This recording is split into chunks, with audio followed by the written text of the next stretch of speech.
नमस्कार, मी प्रशांत कदम. वाईड अँगलच्या आजच्या भागामध्ये तुम्हा सगळ्यांचं स्वागत. राष्ट्रवादीचे अध्यक्ष म्हणून अजित पवारांनी निवडणूक आयोगामध्ये दावा केलेला आहे. ज्यावेळी शरद पवार राष्ट्रवादीचे अध्यक्ष आहेत त्याचवेळी शरद पवार यांना बाजूला करून आपणच अध्यक्ष आहोत अशा पद्धतीचा दावा निवडणूक आयोगामध्ये करण्यात आलेला आहे. खरं तर मुंबईमध्ये जो मेळावा होत होता त्या मेळाव्यातली भाषणं सुरू होती. त्या भाषणामध्ये शरद पवारांना दैवत, विठ्ठल आदी अशा अनेक उपमा दिल्या जात होत्या. मात्र त्याचवेळी निवडणूक आयोगामधून जी बातमी आली त्याच्यानुसार हे स्पष्ट झालं की अजित पवारांनी राष्ट्रवादीचे अध्यक्ष म्हणून थेट दावा आयोगामध्ये केलेला आहे. काय नेमका याचा अर्थ होतो, कायदेशीर लढाईत या दाव्यामुळं नेमकं पुढे काय होईल, कुणाच्या हातामध्ये पक्ष जाईल, हे सगळं पाहणं महत्त्वाचं आहे. आणि त्यामुळं एक 4-5 मुद्द्यांचा विचार आपण पुढच्या काही मिनिटांमध्ये करणार आहोत. मुळामध्ये हा दावा अजित पवारांनी कशासाठी केलेला आहे? कारण शिवसेना आणि शिंदे गट, ठाकरे गट यांच्यातलं जे युद्ध होतं ते आपण गेल्या वर्षभर पाहिलेलं आहे. त्यावेळीसुद्धा एकनाथ शिंदे यांनी आपणच शिवसेना पक्षप्रमुख असा दावा केलेला नव्हता. उद्धव ठाकरे यांना बाजूला करून आपण तिथं आहोत हा दावा केलेला नव्हता. अर्थात त्यांनी शिवसेनेच्या पक्षप्रमुख या उद्धव ठाकरेंच्या निवडीवरती मात्र प्रश्नचिन्ह निर्माण केलेलं होतं. त्यांचं म्हणणं होतं की बाळासाहेबांच्या निधनानंतर, म्हणजे बाळासाहेब होते तोपर्यंत शिवसेना प्रमुख हे पद घटनेमध्ये सर्वोच्च होतं, पण त्याच्यानंतर पक्षप्रमुख म्हणून जी निवड झाली उद्धव ठाकरेंची तर ती लोकशाही प्रक्रियेनं झाली नाही. आणि मग निवडणूक आयोगाकडं घटनेची शिवसेनेच्या अद्ययावत प्रत नाही हे सुद्धा कारण त्यावेळी देण्यात आलेलं होतं आणि त्या माध्यमातून तो निकाल झालेला होता. आता इथली परिस्थिती काय आहे? जुलै 2022ची राष्ट्रवादीची घटना निवडणूक आयोगाकडे आहे. त्या घटनेमध्ये अध्यक्ष म्हणून जी काही प्रक्रिया आहे त्या प्रक्रियेनुसार शरद पवारांची निवड झालेली आहे हे त्यांना कळवण्यात आलेलं आहे. आणि या सगळ्या पार्श्वभूमीवरती आता अजित पवार यांचा हा दावा नेमकं काय सांगतो? एक स्पष्ट आहे की शिवसेनेच्या शिंदेंच्या बंडामध्ये आणि अजित पवारांच्या बंडामध्ये फरक हा आहे की बाळासाहेब ठाकरे हे आज हयात नाही आहेत.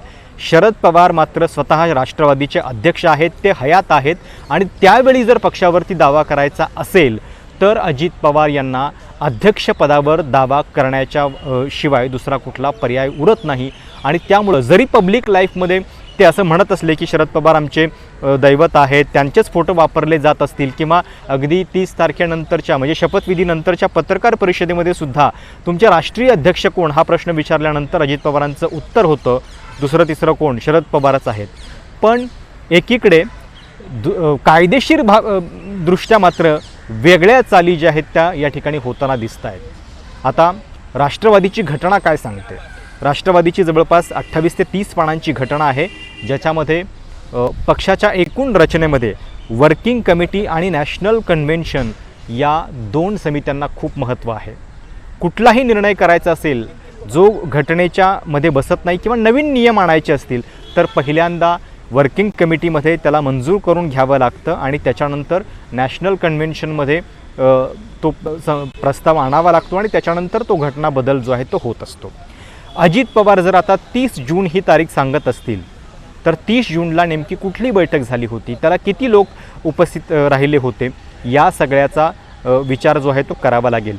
अर्थात कदाचित असं असू शकतं की अजित पवार हे शरद पवारांच्या अध्यक्षपदावरच्या नेमणुकीलाच म्हणजे जी त्यांनी निवडणूक आयोगाला आधी कळवलेली असेल त्याच्यावरतीच ते प्रश्नचिन्ह निर्माण करतील. ते कदाचित हे सांगतील की स्थापनेपासून सलग इतकी वर्ष शरद पवार हे अध्यक्ष म्हणून काम करतायत, त्यांची निवडणूक जी आहे ती लोकशाही प्रक्रियेनं होत नाही आहे, किंवा मागचं जे नॅशनल कन्व्हेन्शन झालं त्याच्यानंतरची पुन्हा झालेली निवड आयोगाला राष्ट्रवादीनं कळवली होती का नाही, या सगळ्या गोष्टी याच्यामध्ये महत्त्वाच्या ठरतील. आणि त्याच्यानंतरच निवडणूक आयोग जो आहे तो आपला निर्णय जो आहे तो याच्यामध्ये देईल.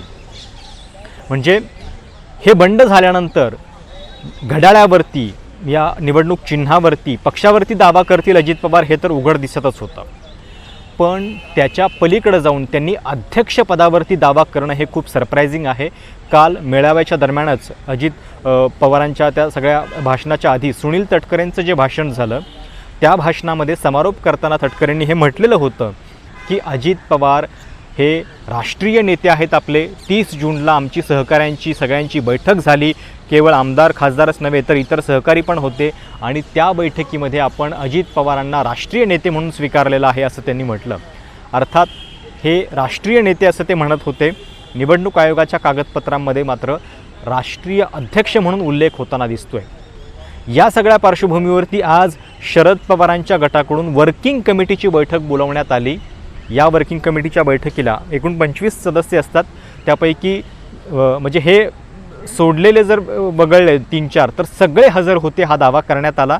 आणि या वर्किंग कमिटीमध्ये एकूण 8 प्रस्ताव मंजूर करण्यात आलेले आहेत. त्या 8 प्रस्तावांपैकी 2 प्रस्ताव खूप महत्त्वाचे आहेत. पहिला म्हणजे शरद पवारांच्या नेतृत्वावरती अध्यक्ष म्हणून फेरविश्वास व्यक्त करण्यात आला आणि दुसरा म्हणजे प्रफुल्ल पटेल, सुनील तटकरे आणि 9 आमदारांचा त्यांना डिस्पेल करण्यात आलेला आहे, म्हणजे त्यांना बडतर्फ करण्यात आलेला आहे. या गोष्टीवरती शिक्कामोर्तब करण्यात आलं. अर्थात या सगळ्या ठरावांना आता निवडणूक आयोगापुढे सुद्धा त्यांना कळवावं लागेल आणि त्याच्यानंतर निवडणूक आयोग आपला अंतिम निर्णय देईल.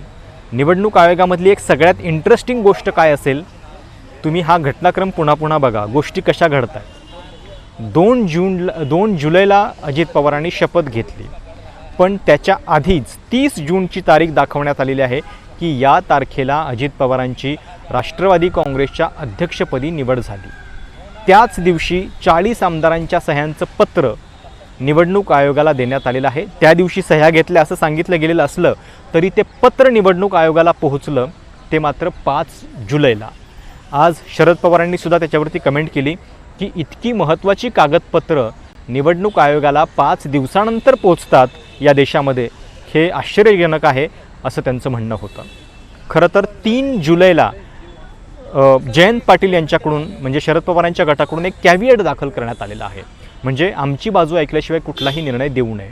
3 जुलैला जेव्हा ते निवडणूक आयोगामध्ये गेले त्याचवेळी खरं तर मग त्यांना परिस्थिती सांगायला पाहिजे होती, पण ती सांगण्यात आलेली नाही आहे. त्यामुळं अशा पद्धतीनं बॅकडेटेड काही गोष्टी घडलेल्या दाखवल्या जात आहेत किंवा त्या झालेल्या आहेत हे आता नंतर उघड होत आहे आणि त्यामुळं हा दावा जो आहे तो खूप महत्त्वाचा असणार आहे. आणि शिवाय शरद पवार सातत्यानं सांगतायत की माझे फोटो वापरू नका, पण तरीसुद्धा ते फोटो वापरले जात आहेत. आता जर अध्यक्षपदावरतीच दावा होत असेल अजित पवारांच्याकडनं आणि ते म्हणजे राष्ट्रवादी म्हणजे पूर्ण त्यांच्या हाती आहे असं जर सांगितलं जात असेल तर मग याबाबत शरद पवारांच्याकडून काही कायदेशीर पावलं उचलली जाणार का हे देखील याच्यामध्ये बघावं लागेल. म्हणजे जे सुरुवातीला असं वाटत होतं, अनेक लोकांना शंका येत होती की हे नेमकं काय चालू आहे, शरद पवारांच्या सहमतीनंच चालू आहे का, पण हे जे वैर आहे ते दिवसेंदिवस वाढत चाललेलं आहे. मेळाव्यामध्ये अजित पवारांनी शरद पवारांच्या वयावरून टीका करणं आणि थेट तुम्ही थांबत का नाही असा प्रश्न विचारणं हे सुद्धा हे सगळे संबंध जे आहेत ते किती ताणलेले आहेत हे दर्शवणारं आहे. आणि आता थेट राष्ट्रवादीच्या अध्यक्षपदावरती सुद्धा दावा, एक प्रकारे शरद पवार अध्यक्ष असताना त्यांना बाजूला करून अजित पवार पक्ष ताब्यात घेत आहेत. अर्थात पुन्हा आता हा सगळा प्रकार जो आहे तो निवडणूक आयोगामध्ये जाईल, निवडणूक आयोगामध्ये कागदपत्र सादर होतील आणि त्या माध्यमातून पुन्हा एकदा विधिमंडळ पक्ष कोणाचा, राजकीय पक्ष कोणाचा, घटना काय सांगते या सगळ्या प्रश्नांचा उहापोह होत राहील. शिवसेना जास्तीत जास्त महाराष्ट्रापुरता मर्यादित होता. राष्ट्रवादीचं काही राज्यांमध्ये अस्तित्व आहे. आज त्यांनी हे दाखवण्याचा प्रयत्न केला की 27 राज्यांमध्ये आमची समिती आहे राष्ट्रवादीची आणि एकाही समितीनं आमच्या विरोधात म्हणजे पवारसाहेबांच्या विरोधात निर्णय घेतलेला नाही आहे. सगळे आमच्या बाजूने आहेत. त्यामुळं या सगळ्या गोष्टींचं निवडणूक आयोगामध्ये नेमकं काय होतं आहे, चिन्ह कोणाला मिळणार हे सुद्धा महत्त्वाचं असेल आणि त्या दृष्टीनं कायदेशीर घटना पुढच्या काय घडत आहेत याकडे आपलं लक्ष असेल. हा व्हिडिओ तुम्हाला कसा वाटला, तुमच्या प्रतिक्रियांचं स्वागत आहे. धन्यवाद. एबीपी माझा, उघडा डोळे बघा नीट.